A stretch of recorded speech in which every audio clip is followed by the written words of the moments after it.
This episode is brought to you by Cruising Bears, a global travel community built on giving bears, chubs, and chasers the ultimate vacation escape. Visit bigfatgaycruise.com for details.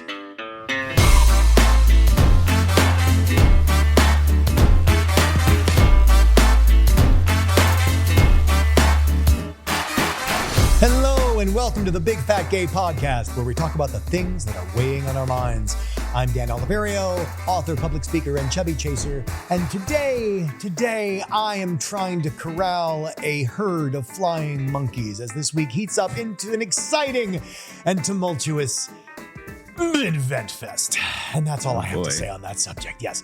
Sounds a lot like my week. Yeah, monkeys are airborne. Attention, folks, monkeys are airborne. I'm Trevor Keyson. I'm a super chub, and I'm a flying monkey, and I don't know, I'm part of the chaos. Just living my life. Hi, my name is Michael Willer. I am a chubby chaser, and I am also dealing with just oodles and oodles of chaos.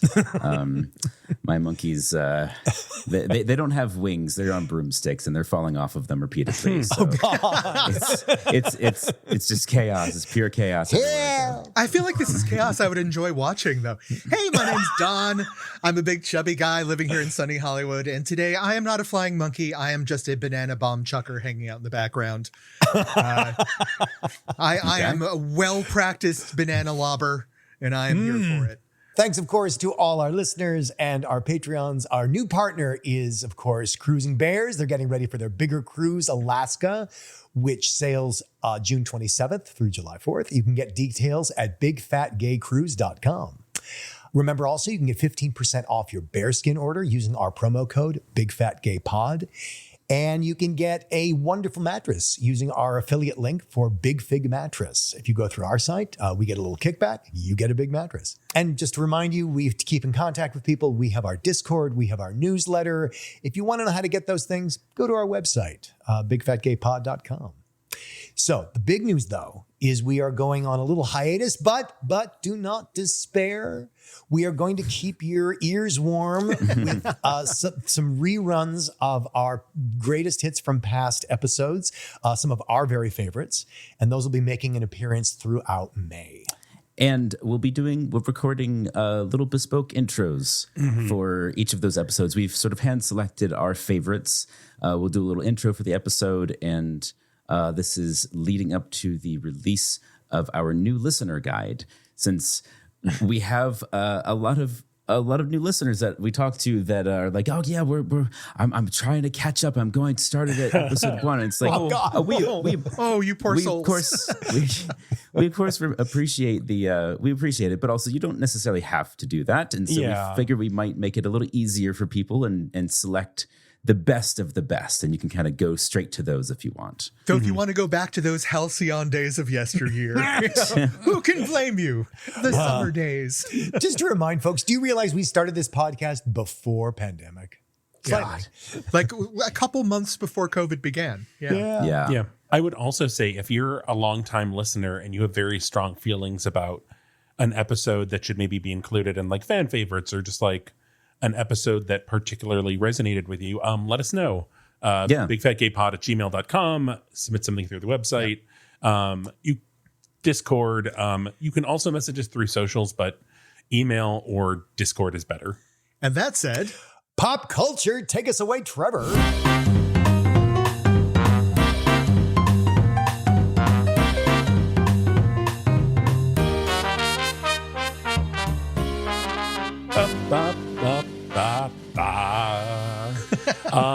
So from People magazine, My favorite source, an interview with Wendy Kaufman, the Snapple Lady, saying that 35 years ago, her job at Snapple saved her life after years of cocaine addiction.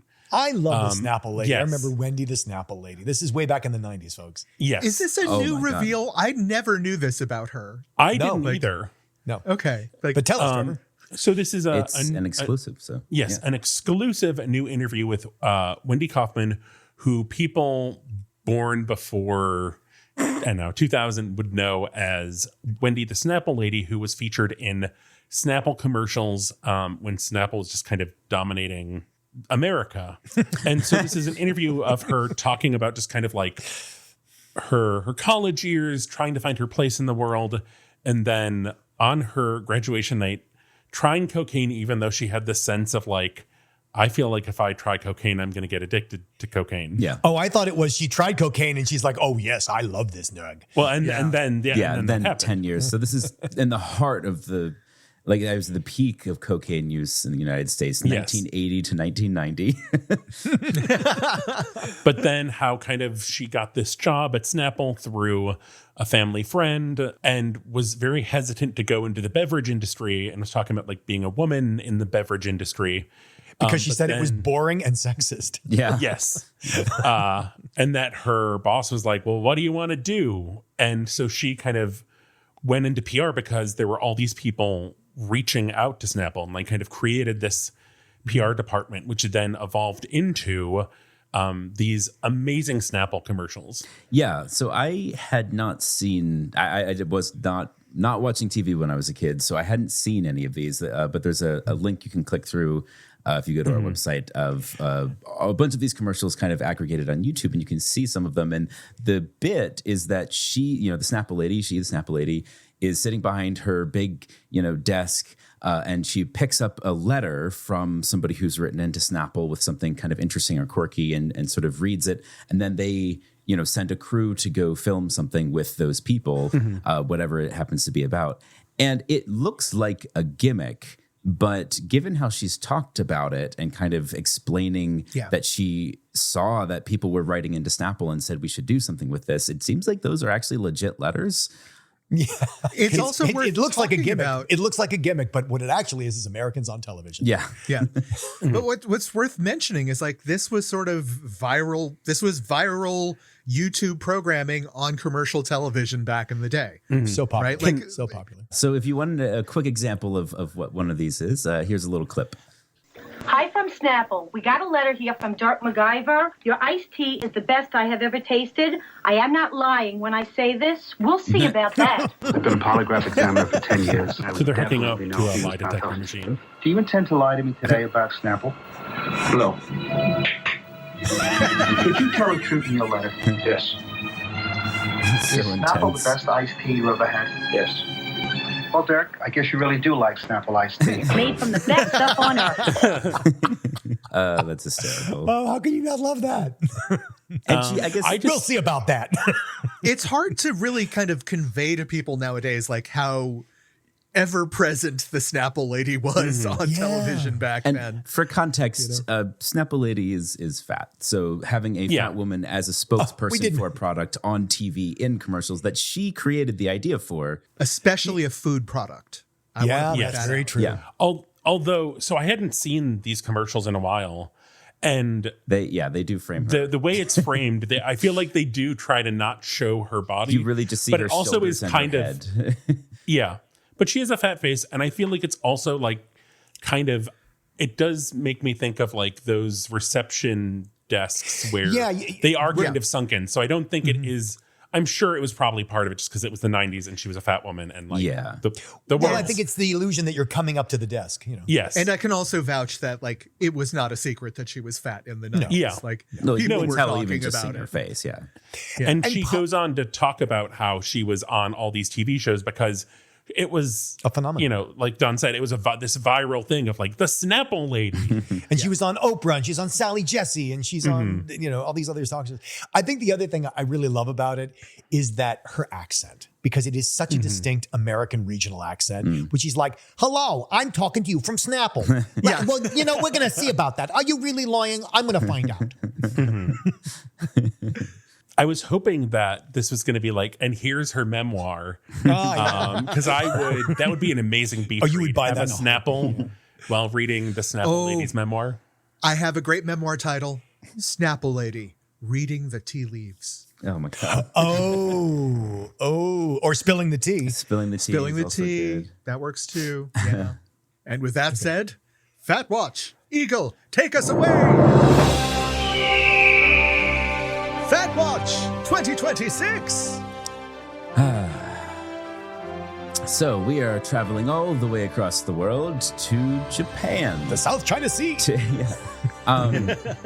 we have an article in South China Morning Post which is titled "What's Next for Japan's Plus Size Scene as Weight Loss Drugs and AI Continue to Rise."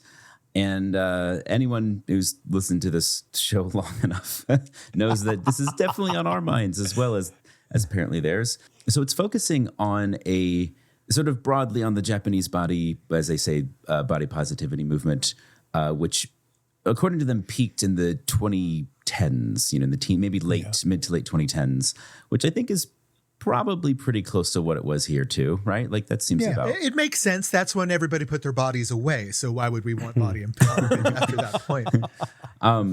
But it's focusing specifically on a publication, a magazine actually that was started back in 2013, I believe, called La Farfa Shop, or La Farfa, I guess is the magazine. And then they also have their other sort of outlets, including a shop. They have an Instagram page and other social media, but this magazine launched. And by the way, launching a magazine at that time was not really, that's going against the grain, let's say. Yeah. It's like saying, I have a new mechanical typewriter I'd like you to buy. Yeah.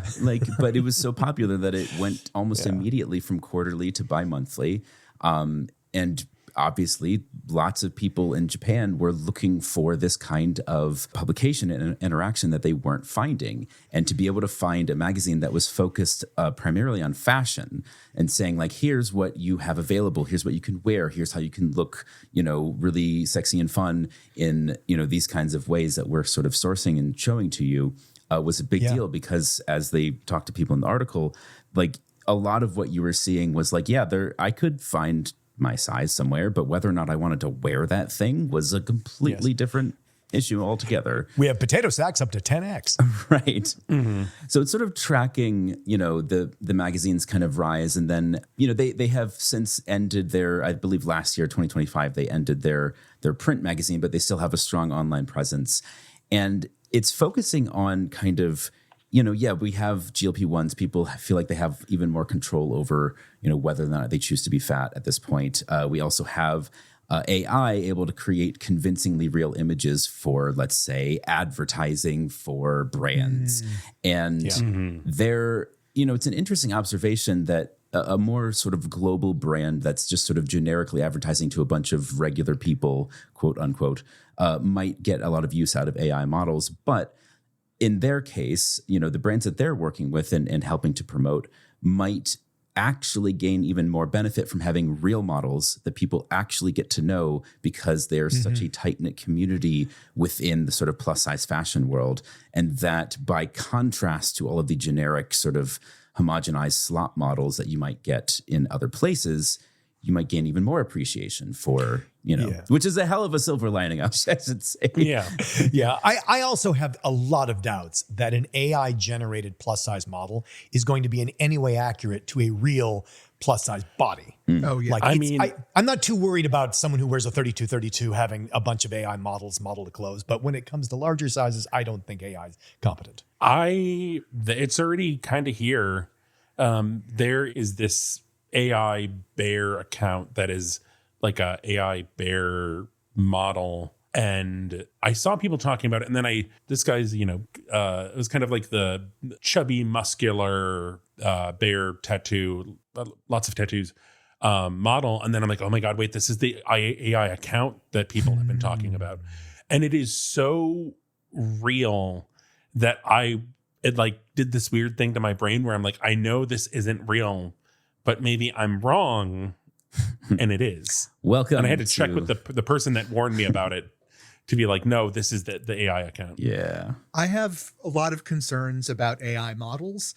I'm a little suspicious of any model who can adjust their body to fit the clothing they're trying to demonstrate. Exactly. That makes me a little nervous. That's what I'm saying. It always fits perfectly. Well, and never any wrinkles. Yeah.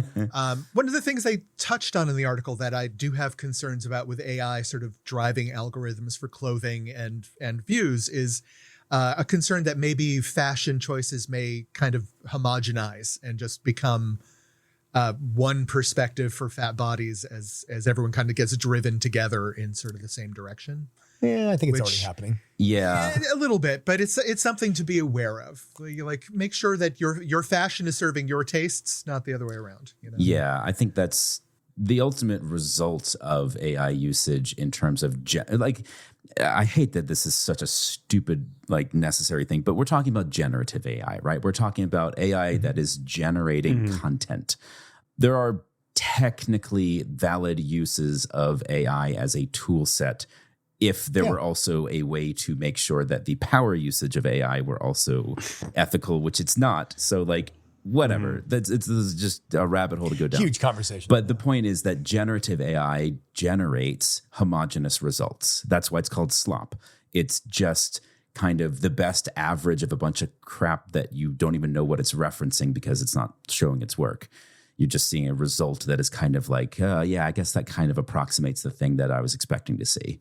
Now, I could go on, but I won't. Yeah. That's not what we're here for. We're here for more interesting subjects. But it's just cool to see that La Farfa is continuing to find success online. You can follow them on Instagram. It's a great publication. And we love that they are doubling down on continuing to work with real people to build out their communities. Go Farfa! Yay.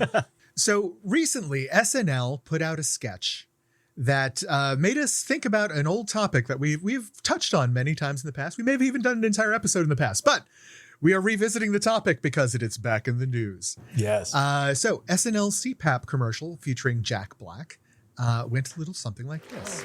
I was recently diagnosed with sleep apnea. My snoring was so loud, I couldn't even live in the city. I tried mouth guards and nose tape. Nothing worked. Then, my doctor suggested I try a CPAP machine. With the CPAP's constant airflow, I'm getting better sleep than ever. Feel like myself again. My sleep apnea is out of here, but now I have a whole new problem. Honey, where's my goodnight kiss? Right here, babe. Oh, never mind. That's why I put down the CPAP machine and picked up the Cool Pap. Now, how about that goodnight kiss? Say goodbye to awkward medical equipment and hello to the sleep mask of your dreams. Normally, I'm too embarrassed to let romantic partners stay the night. But thanks to Cool Pap, that's all in the past. Is that a CPAP machine? No, I'm a pilot. Good night. The Cool Pap works by delivering pressurized air through custom masks like V for Vendetta, Surgeon, Pillow, Master Chief, and DJ Series with Deadmau5 and Marshmallow. And thanks to CoolPap's custom designs, no one will ever even know I have sleep apnea. Oh, babe, one more thing about tomorrow. Yeah? Oh my God! It's just my face. It's just my face. Why? 6 years into our marriage, the last thing I needed was bulky medical equipment ruining our love life. But with Cool Pap, my husband does not mind. Boobs expand. I can get used to this. If you're worried about traveling with that lame CPAP case, let's just say the travel bag is a little more cool. So the travel bag is actually, it looks like a bomb strapped to his chest. So stop snoring and start scoring with the Cool Pap. Good night, honey. Good night. Cool Pap from the makers of the Cool-Ostomy Bag. So this brought back a topic we've done in the past of CPAP. We've talked about how useful they are before, how they really can improve sleep, how much benefit they can bring to their lives. And Michael, I think you've started using a CPAP since then? Yeah, I don't remember the last time we talked about it, but sure. I got diagnosed with sleep apnea back in May of last year, so almost a year ago. So we've talked about how efficacious the CPAP is, how useful it can be. But one of the things we haven't necessarily always touched on is the awkwardness of wearing it with another person there. So I thought maybe we'd touch on that a little bit today too. Yeah. And, I think when we talked about this the first time, Michael and I were a bit dismissive about like, oh, what are you worried about? It's a CPAP machine. Who cares? It's a CPAP mask. Who cares? And I think it's because Michael and I are so deeply steeped in chub culture that it's sort of like It's a little normalized already. It's so normal for us that we can't even why would anybody think about that? Yeah. And I guess, the fact that it is now a Saturday Night Live sketch means that, yes, a lot of people think about that. I will As Don pointed out. To me, it is a life-saving device. So to me, I get the discomfort. I've gone through that myself as far as I guess there's sort of the least obvious, like just sort of under your nose and a little head strap. And then there's like the full face mask, and that felt different to put on. Like that was like the jet fighter mask. Yeah, that was a lot more. And that's the classic one that you see. Like they had a gag with Happy in one of the Spider-Man movies where he has a CPAP, and that's what of course is the most obvious one to use as a hilarious joke. So like there's definitely stigma there. It's also saving lives. Like it's just allowing you to breathe when you otherwise wouldn't be able to. And one of the things I really love about the SNL skit is that, there's Jack Black, who's pretty hefty, but everybody else who's wearing the CPAP are perfectly, straight-sized people who I really need a appreciated CPAP that. machine. Yeah. It's not just, it's for fat people. I mean, in regards to the life-saving thing, so they've recently, ResMed, which is one of the major CPAP manufacturers, has a new travel CPAP machine that's like super tiny. It doesn't need the humidifier. And I want one for travel, but like for the, like, so I can sleep on an airplane. Yes. Because wow. when we travel, I'll like nod off on the plane, but then I'll wake up because I'll stop breathing and I'll be dying. Yep. And it's just like, So the travel pack version actually has a battery pack? A battery pack, and also like it does the humidity through some proprietary technology. Interesting. It's something where like I have no problems with it because if I try to sleep without it, I just feel so much worse because I'm just like slowly dying for a couple hours. I'm not comfortable trying to sleep without it anymore. I'll even take it a step further. I have noticed several times at this point, because there was a period where I was like either like knocking it off on accident, or like I would get up to pee in the middle of the night and then forget to put it back on, or like something would happen where halfway through my night I would fall back asleep without the mask on. And even if I got a perfect night of sleep for most of my night, if I got back to sleep without the mask, it ruined any good results of having some good sleep up to that point. It didn't matter. Whatever amount of my night is spent, if it's, half an hour or a few hours or the whole night, God forbid, I feel awful the next day, like genuinely just non-functional. Yeah. Getting to that point can be difficult for some people because you really do have to get used to the CPAP machine. And that is the struggle for a lot of folks. Yeah. And the masks, you need a mask that you like as opposed to feel like the rest of everyone octopus. has different requirements. And so one of the things that actually made me want to push for this episode too is recently I've used the same CPAP mask for about 15 years. Oh, geez. And then recently I went to try and to get my the pillows that the little individual masks, the replacement part, right? And all of a sudden the price had doubled, right? Ew.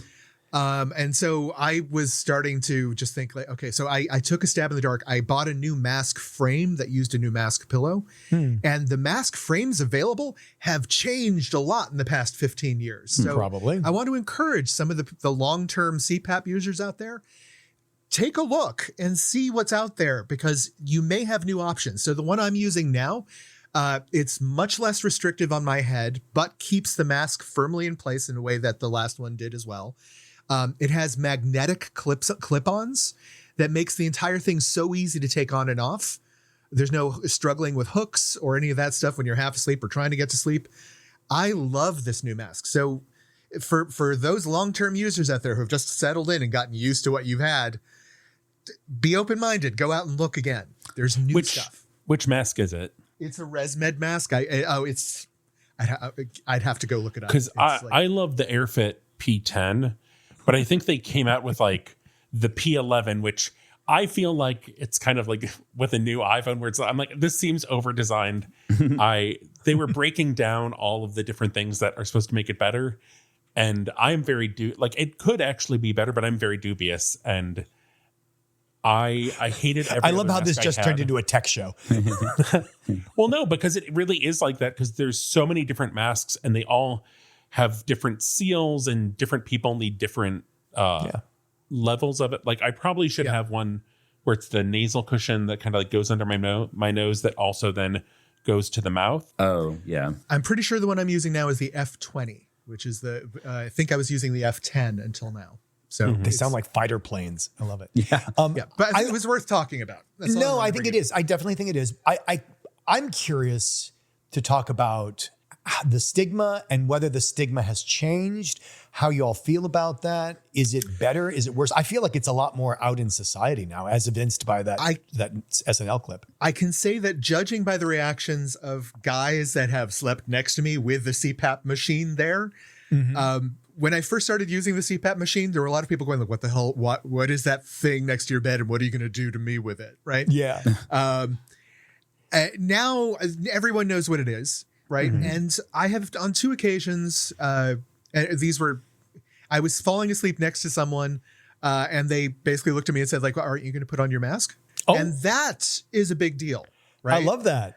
Yeah. Like I love that. And I'll be honest, like both of them knew me well enough that they were practicing self-care by telling me to put on that damn mask. Goddamn right. Because sleeping next to someone who chokes through the night is not pleasant, right? I can attest to this. Yeah. I have been in many a date where, you kind of doze off in that post-coital haze and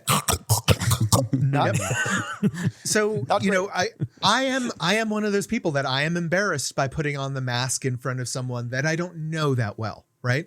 It doesn't take me that long to get comfortable enough with you to put it on in front of you. But the first time I do it, it's a milestone, right?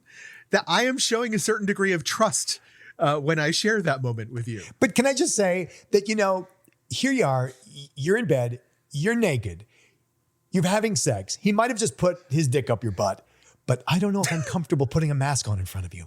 Yeah.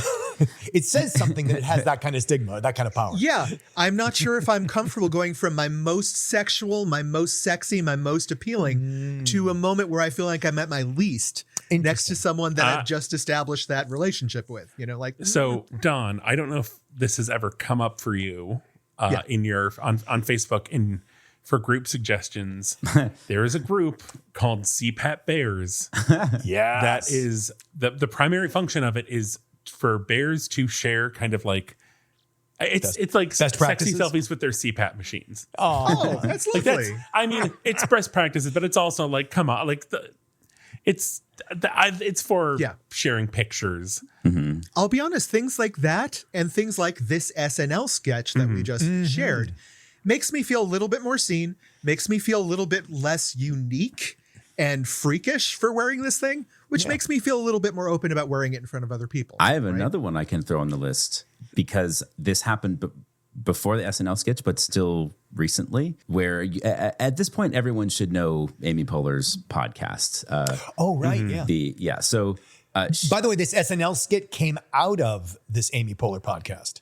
Oh, did it directly come from that? Because that's what I was inferring. Because Jack Black was on her podcast. There's a behind the scenes for the CPAP, the Cool Paps commercial that's very interesting, where they talk about where they got the idea, and then also designing the masks. Yeah. Well, so this is the clip. Then this is Jack Black on Amy's podcast when it comes up for the first time, and she brings it up. Yep. Mm-hmm. Are you a snorer? Do you snore? I do. I have a CPAP machine. Dude, so do I. Come on. CPAP team unite. CPAP. Love it. Let me tell you something. Let's talk about our CPAP machines. My CPAP machine was a game changer. Changed my life. And now I can't sleep without it. Never want to. Well, I can take a nap, like I took a nap at SNL. Yeah. But to do that, I have to go kind of like Elephant Man, where I get so many pillows that I'm almost sitting up. But it's the only way, because if I lay down flat, I might die. I don't know.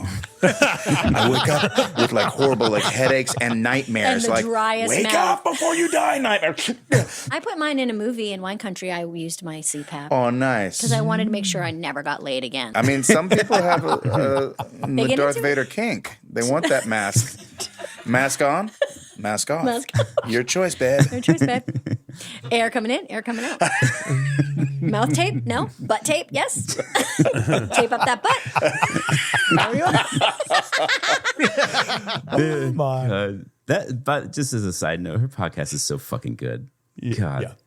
I will say that as a slumberer next to a CPAP wearer, far more important to me than what, the mask, that's kind of incidental, is there is like if you're facing the person, like if you want to cuddle and you're facing the person, you are cuddling in an airstream. You are cuddling in the wind tunnel. It depends. It depends on what kind of mask you have. I suppose so. So a lot of them. Well, I mean, we're not smooching when I wear my mask. That's for sure. Oh yeah, to me the mask going on is the last thing that happens, and it's like sleeping now. We're not, because both my partner and I have a CPAP, but there are definitely designs now where the air vents. It goes through the straps over your cheek up to the top of your head where it connects to the hose, and that's where it vents out so that it's not blowing in anyone's face. I love that, like on a city bus when the exhaust pipe is on the roof. I love that. It is so much better. Not every type of mask has that type of attachment, so you kind of have to dig a little bit, but yeah. I also want to encourage you, if you want that type of attachment, shop around. Yes. Some of the masks that do that, I would never wear them in front of another human being. They literally look like an elephant trunk stapled to the top of your head. They just no. Or are they a really sexy Bane? The super villain. Darth Vader kink. Darth Vader kink. Yeah, there you go. Okay, so I wanted to throw out real quick. I looked up some suggestions on things that people could find helpful with CPAP machines, right? So what the main advice out there is getting used to it the first time around. And there are all the obvious things about like wear it, or just freaking put it on before you fall asleep, right? Yeah. And try to do it longer every night. That's sort of the big one. But here's one that I didn't read until recently that I think is a great idea. Apparently, a lot of people will take the mask off in their sleep. Yeah. Right? They'll just pull it on off. Yep. A very popular suggestion that I've seen is to wear gloves the first couple nights or the first couple weeks you're wearing the CPAP mask. Apparently, the extra sensation on your fingers stops you from doing it. Interesting. Or it creates an extra barrier before it comes off. That's pretty useful. I wonder how mittens work. Here's another one that most people don't warn you about. This is something that I have run afoul of with my CPAP machine. I have cavities, right? They have been filled in my mouth, right? The CPAP machine dries out my mouth every night, which causes the tooth and the filling to expand at different rates. When that happens every single night, that creates gaps in your fillings, which creates more need for dental work. Right? Oh, I thought you were going to say that the glue won't work if it's dry. Nope. It is damaging to the dental work for some people. Interesting. Okay. If you are one of these people where you are having consistent dry mouth, something that my dentist has suggested to me is I use Vaseline on my teeth before I go to bed. And then your close-up is ready. Yeah. A frictionless smile. It's ridiculous. It took me a while to get used to that too, but my dental bills have gone down considerably since I started doing that. Yeah. So I can't wait for like new mint flavored Vaseline, and or maybe the pot companies can get involved, and you'll have like all the candy flavors you put in marijuana, you can put in Vaseline. Yeah. I wonder if you could use coconut oil and then like do a little peppermint coconut oil. I think it needs to be something more lasting. Yeah, it's non-digestive. You'll slurp it off. And oil is probably going to melt, like turn liquidy at that temperature. But yeah, I've gone through a very long iterative process trying to get not just used to, but to try and get a version of the CPAP mask experience where I don't really notice it anymore, which I have gotten to. In fact, I have woken up several mornings at this point going, oh my God, oh no, did it fall off? And then then touched my face and realized, oh, I'm still wearing it. It's fine. And it's like invisible now. So like, I love that feeling, that morning feeling when it's the pressure in your machine and your lungs have equalized, where it's just so still and silent. You don't even know you're wearing it when you wake it up. And then you take it off and everything depressurizes and you have a breath weapon for a second. Just I have to say, I've gotten used to Trevor's CPAP machine too. There was one time I was in that like zone of like, I am one with the CPAP, and Dan wasn't home, and I'm trying to remember what happened where I like panicked and got up from bed and like dashed off and took the CPAP. Oh, Jesus. With me, and it like came off the nightstand. Oh my! That's like when people drive off from the gas pump with the handle still. Oh yeah.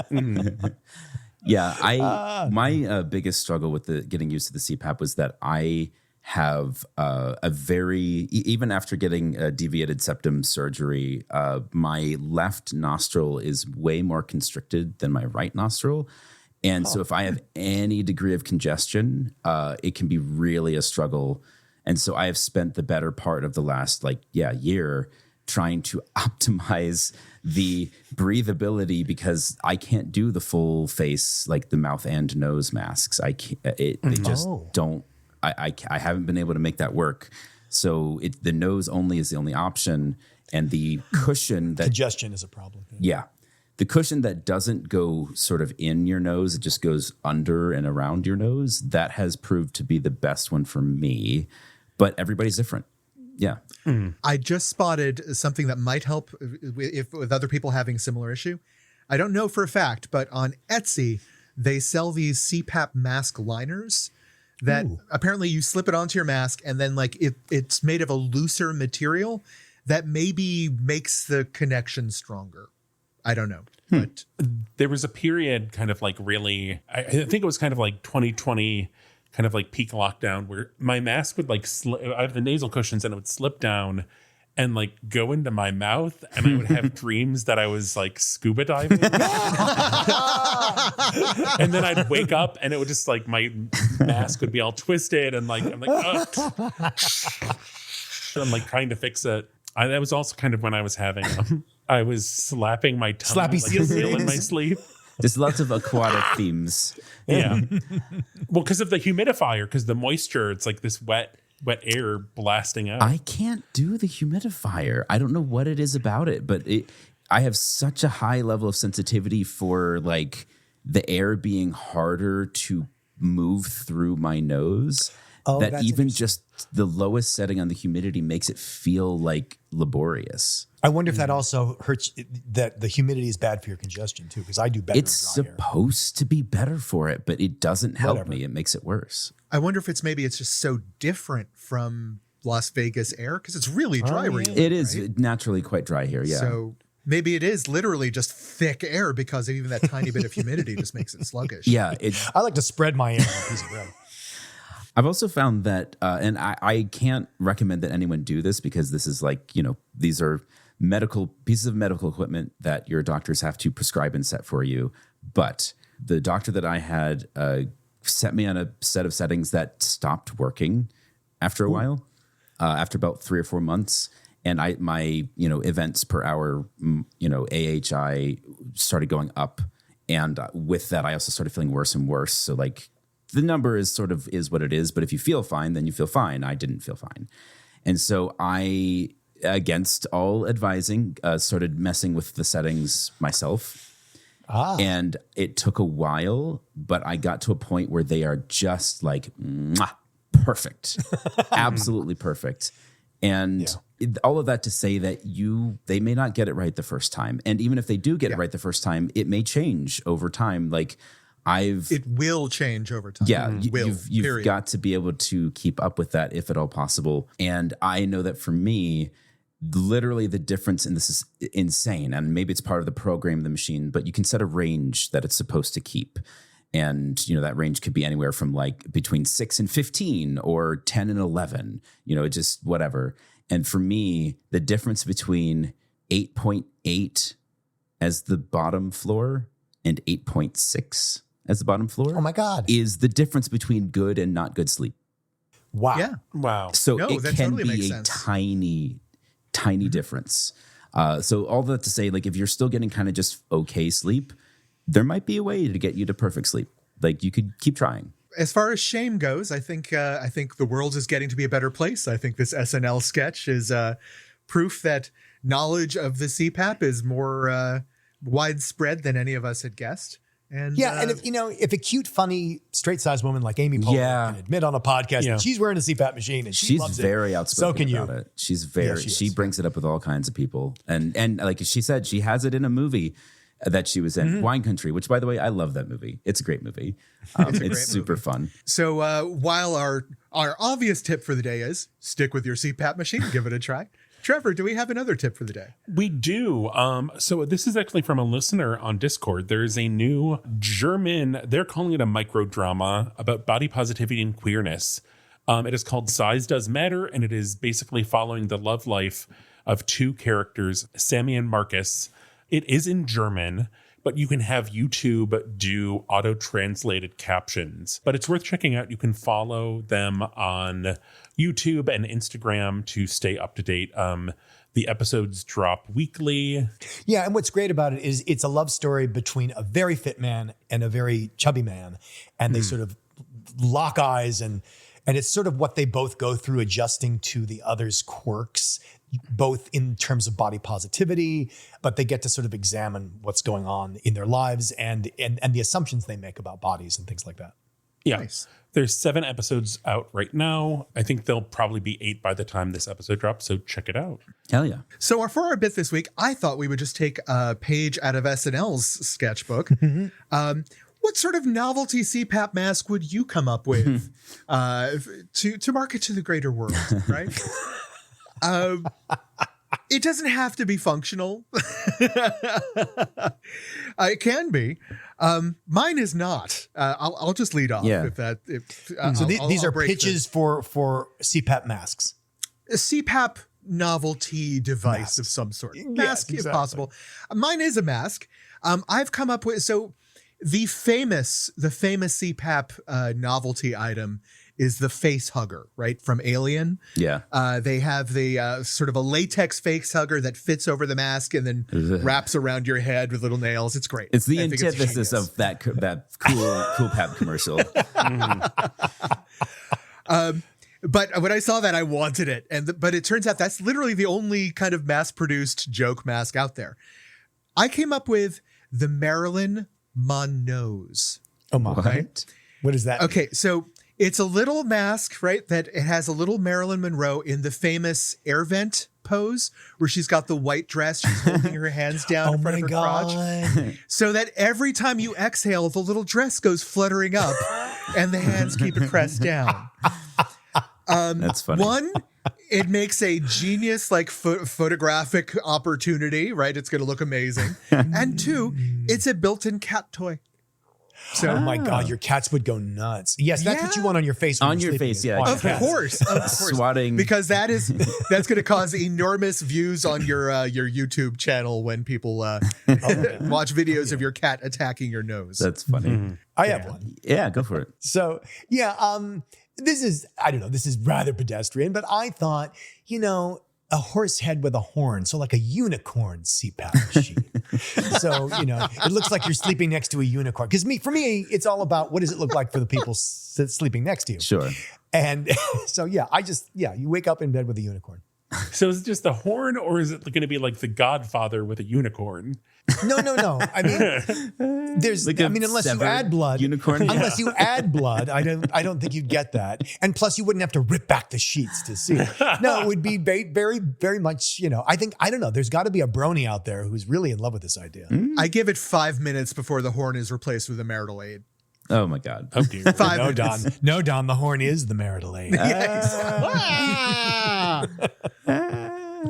Why did he pick this spiral tip? I had a couple. Mine. So the first one that popped into my head, and when I actually looked it up, it doesn't really look like it would work that well because it's sort of the opposite of what I've got, where it's just the nose. But the rebreathing device from Phantom Menace that the 2 Jedi use, Qui-Gon and Obi-Wan, they swim under the Naboo waters and have this rebreather that they put in their mouths that just for whatever reason, that moment, that little bit of tech stuck in my head when I was a kid as a Star Wars fan. And I was like, I wonder if there's a way to do that, have sort of, and then what would be in those little capsules? Cause they have little tiny compressed, pure oxygen capsules on either side that kind of attach to it. And I was like, maybe that could be. And I think it'd be funny to combine this with something else that I saw in a YouTube comment section.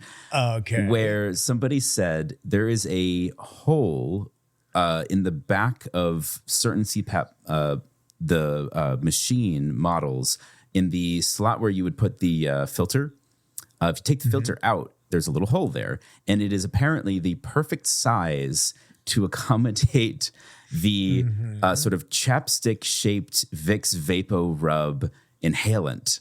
Oh. And if you put the inhalant into the slot in your CPAP machine where the airflow goes, you can smell time and space. Meaning you get high? No, or it's time and space smells like Vicks Vapor Rub. It smells like Vicks Vapor Rub because it opens up your airways. But you're not really supposed to have such a long-term concentrated, breath of it. You're supposed to take one inhale and that's sort of it. But if you could combine that experience together with the little, the Jedi rebreather.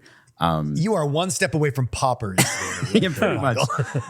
As a side note, there is an attachment you can get for your reservoirs apparently that you can put essential oils in. Oh dear. Oh god. However, That it seems is a supposed to be idea.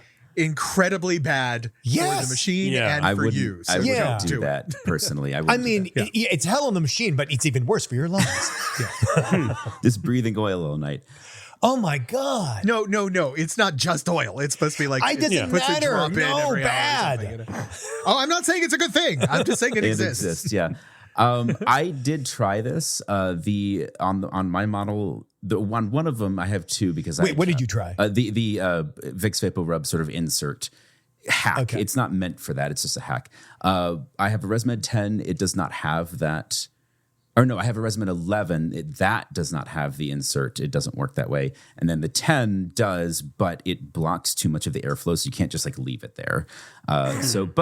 Frankly, Vicks Vapor Rub as use that to open up your airways as somebody who's dealt with a lot of congestion problems works a treat. Very, very helpful. Nice. Trevor. So the first thing that I thought of, it's another sci-fi thing. And I also thought of it because I've been seeing these ads for this travel CPAP that's super tiny. An Ood mask from Dr. Oh my Who. God. I love it. I love it. Ood from Doctor Who. Because the travel CPAP is so small and it's round. Oh no! So yes, it is like their little what are the orbs? I don't even know what they are. I guess they allow They're them to. I think they're like translation orbs. Yeah. so you Yeah, speak, yeah. You know, that's freaking awesome. Yeah. Well, while none of our ideas may be available at your local corner store, if you have access to a 3D printer, I did notice that you can print yourself a World War II gas mask attachment for your CPAP machine, which I did think was cute. Oh boy, lucky you. So Trevor, if any of our listeners happens to have a brilliant CPAP idea that they want to give to us to share with everybody, where can they do that? We're on Blue Sky and Instagram as @BigFatGayPod. We're on Facebook as the Big Fat Gay Podcast. Leave us 5 stars there. Leave us 5 stars and a review on a preferred podcast platform. Support us on Patreon at patreon.com/BigFatGayPod. See the articles we talked about at www.bigfatgaypod.com.